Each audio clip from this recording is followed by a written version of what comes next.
using our free speech, kailangan ipahayag natin na napaka-controversial naman kung si Secretary Boying Remulla ang gawin ninyong OMB. Ang daming possible conflict of interest because he has family, many of whom are in positions in government. Di ba political dynasty nga sila? Tapos, syempre, hindi naman mawawala sa isipan ng maraming tao na nagkaroon ng kaso yung anak niya. Kaso na dumaan sa DOJ nung secretary na si Sec Boying.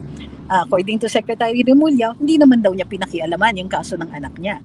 Ngunit, ito po ay naresolba in a very short time. Medyo nakakagulat lang kasi hindi tayo sanay sa ganong klaseng speedy justice. So, and that was also another very controversial incident. Mauulit kaya yon? So, habang siya ay DOJ secretary, marami na nga tayong issues. Ano pa kaya pag ginawa siyang ombudsman?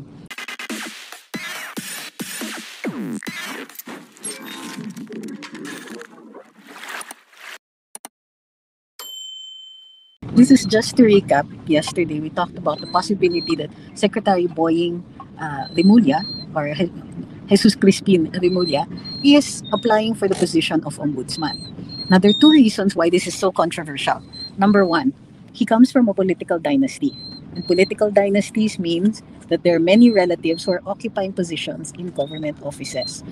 What does this mean? Well, as ombudsman, the ombudsman decides cases filed before it, and they get to decide particularly administrative cases. The other cases involving graft and corruption or violation of Republic Act 3019 or the Anti-Graft and Corrupt Practices Act, the ombudsman determines if there is probable cause and if the case will be filed before the Sandigan Bayan. Once the case is with the Sandigan Bayan, it is the ombudsman who acts as the prosecutor. So, anong ibig sabihin yan? He gets a say on as ombudsman, he will get a say on what cases get filed in the Sandigan Bayan, what cases get dismissed, what cases will prosper, yung administrative cases against government officials, many of whom are his relatives. So, medyo controversial yon, number one. Controversy number two, he has an existing case filed before the Office of the Ombudsman. In order for his application to prosper with the Judicial and Bar Council, kailangan may clearance siya. But since the case is not yet terminated, and the last pleading that was filed was the answer of the respondents. In other words, may complaint, nag-order ang ombudsman na sumagot, sina Sec Boying. Sumagot naman po sila. But this time, binigyan naman ng pagkakataon ang Senado na sagutin yon. So, they will be filing a reply. So, after the reply, uutusan naman ng ombudsman to file a rejoinder doon sa mga respondents. So, ganito yon. Yung recommendation ng Senate is considered a case. Yun yung complaint. The ombudsman ordered the respondent, Secretary Boying, Secretary Remulla, PNP Chief Torre, et al. Na sumagot. So, that's the answer. Now, there's another 10 days for the Senate or Senator Amy to file her reply. So, reply, third. And then another 10 days for the respondents to file their rejoinder. So, may ilang so that's about a 20-day plus period. Meaning, it will take some doing for Secretary Boying to be able to present complete documents for his application to the Judicial and Bar Council kasi may existing case pa siya. Because of the existing case in the Office of the Ombudsman, which may take some time before it is resolved, he might not be able to get clearance by the time the Judicial and Bar Council submits its shortlist to the President. So, the question is, baka bigla bang maano yan? Now, we know that under Ombudsman Martires, it will just be subject to the usual due course, to the filing and so on, to the filing of the answer, the reply, and the rejoinder. But we don't know what will happen when the ombudsman is gone. So, now as ordinary citizens, what do we do? Now, ordinary citizens should be able to at least make themselves heard. Ano yung sinasabi natin about free speech? Once we have elected our officials, free speech is the expression of agency. Ang ibig sabihin naman ito, di ba, inelect natin yung mga opisyales natin. Inelect natin sila para makapagbigay sila makadecide sila on certain things, para gumawa sila ng trabaho that not all of us can do. So we put them in office to do the work that we have assigned them to do. Ngayon, hindi po lahat ng mga desisyon o gawain nila ay sasang-ayunan natin. Kung kaya, tuloy-tuloy, may karapatan tayo magsalita at magpahayag para ipakita sa kanila, oo, binoto namin kayo, pero hindi ibig sabihin sang-ayon kami sa decision niyo yan. So, using our free speech, kailangan ipahayag natin na napaka-controversial naman kung si Secretary Boying Remulla ang gawin ninyong OMB. Ang daming possible conflict of interest because he has family, many of whom are in positions in government. Di ba political dynasty nga sila?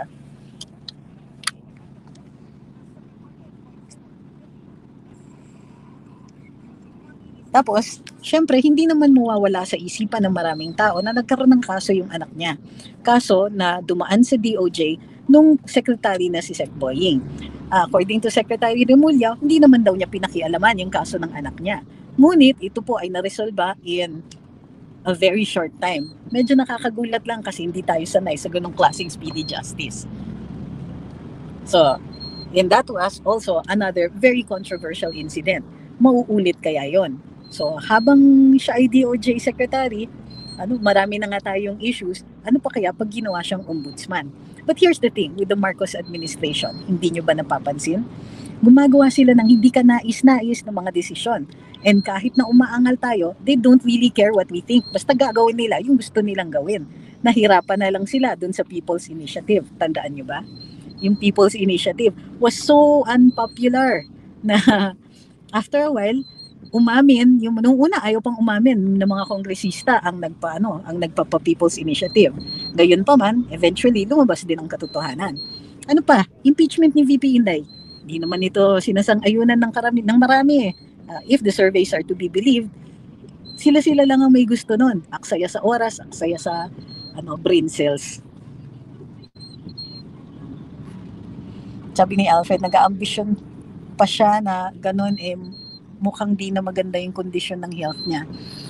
Well, sa akin kasi yung health medyo personal na yan, Kaya lang, parang ang feeling ko is that bakit hindi na lang isang retired justice nakatanggap-tanggap dahil kilala sa kanilang integridad. And somebody who we know will be objective. Ang ombudsman kasi hindi basta-basta matatanggal yan. Impeachment lang ang pwedeng makatanggal ng isang ombudsman. 7 years po ang termino niyan.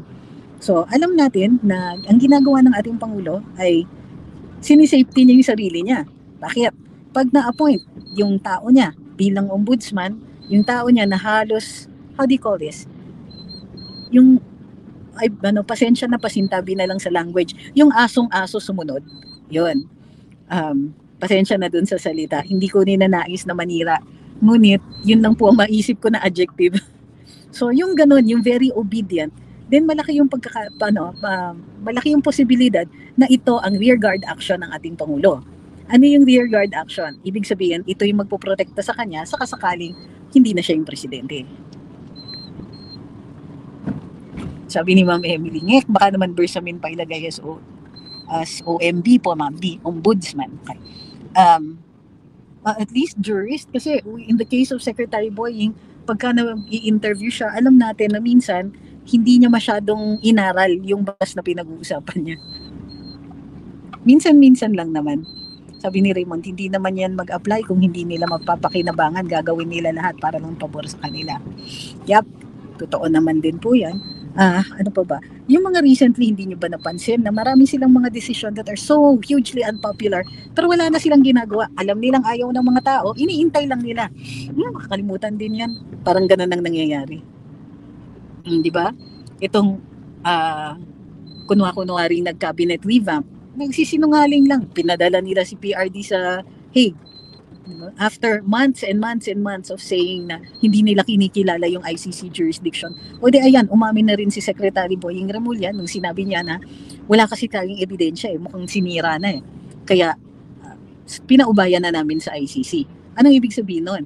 Nagbibigay siya ng ebidensya na ang ICC may jurisdiction because nagre-refuse ang Pilipinas to prosecute his case here. Wow, ang galing. Samantalang nung kinukuha si PRD, hindi man lang nila sinabi na, sige, sinisid na namin yung, hindi nila inamin na sinisid na pala nila yung jurisdiction ng ICC.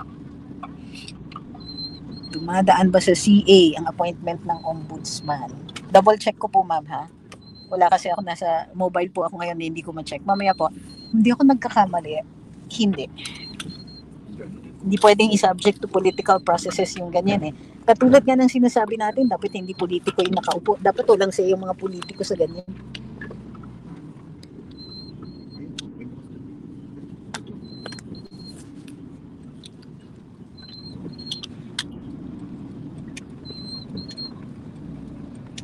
Nag-oath na ba si Kong Pulong? Opo, nag-oath na po. Andun kami sa Davao noon.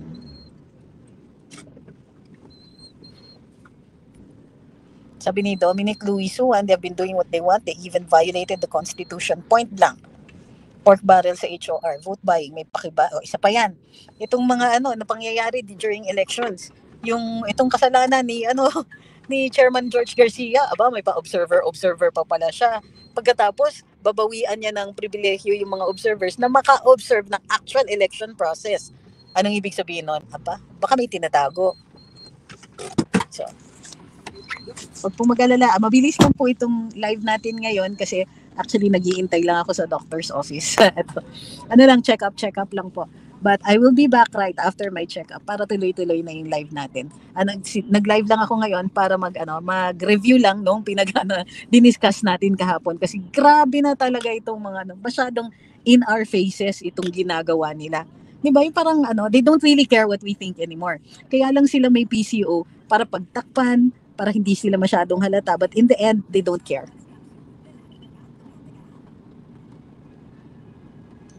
Sabi ni Maliken, bakit naging successor si Abante? Hindi po, dapat hindi siya naging successor. Pero ang reasoning ng COMELEC dyan is there was never any other candidate.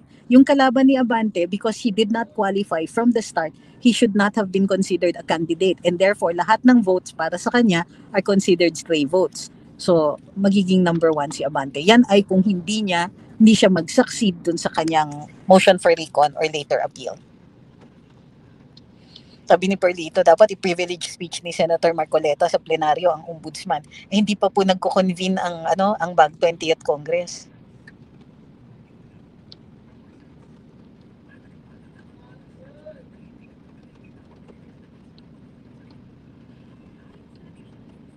O, yun.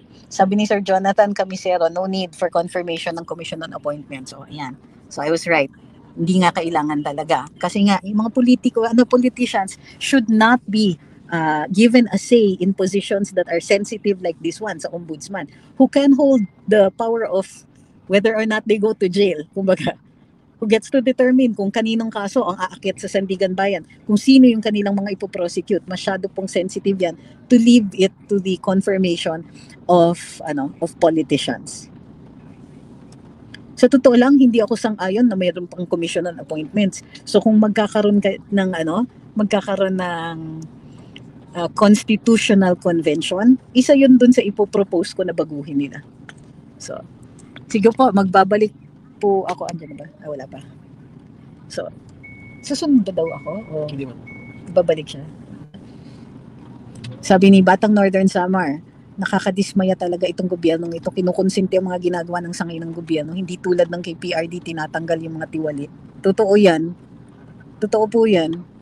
Pwede po bang maharang sa Commission on Appointments? Wala pong Commission on Appointments para sa Ombudsman.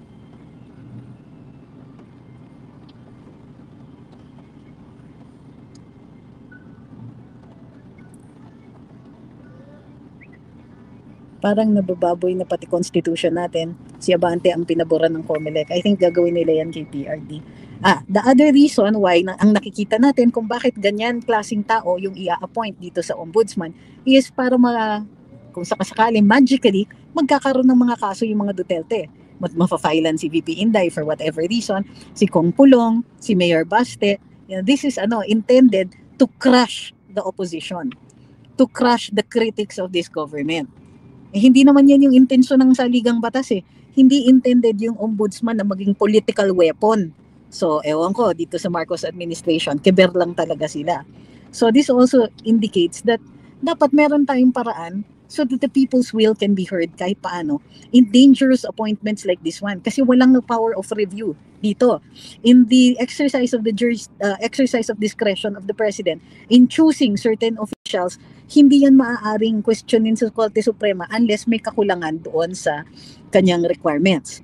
Kung talagang pure exercise of discretion ng presidente, hindi yan magagalaw ng Supreme Court even if we know it is possibly going to be disastrous for us. Yes po, sabi ni Ma'am Shania, makaka-apekto po ba yung kasong sinampa ni Sen. Aimee? Actually, malaking tulong yung kaso na sinampa ni Sen. Aimee kasi hindi magkakakuha ng clearance si Secretary Boying unless ma-dismiss na siya yung kaso na yon as to him. Sa ngayon, meron pa siyang kaso. Wala siyang clearance.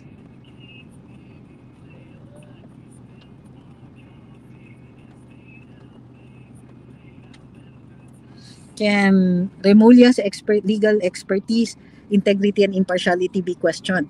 Where? Kasi kahit i-question nyo yan, let's say sa hukuman, wala exercise ng discretion ng Pangulo yon. Maliban lang yun. So, yun pwede natin questionin yung appointment base dun sa lack of clearance niya sa OMB. Paano kung intayin ng presidente? Yun, patay pa rin. So, dun sa exercise of discretion, hindi siya maka-question on that.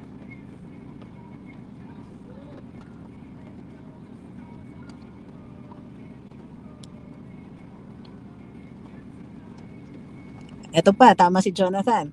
Ang final nomination list, JBC. Nakaupo din doon si Secretary Boying sa sa Judicial and Bar Council. Of course, he should abstain out of delikadesa, conflict of interest, whatever. Hindi siya dapat nakaupo habang kinikilatis ang kanyang application.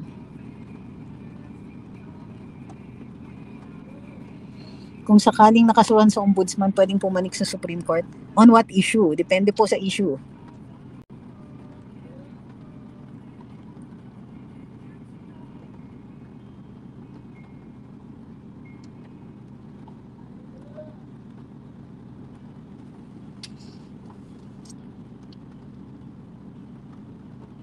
Sabi ni Ma'am Agnes, Marcos will still appoint Remulla as ombudsman para malibre siya.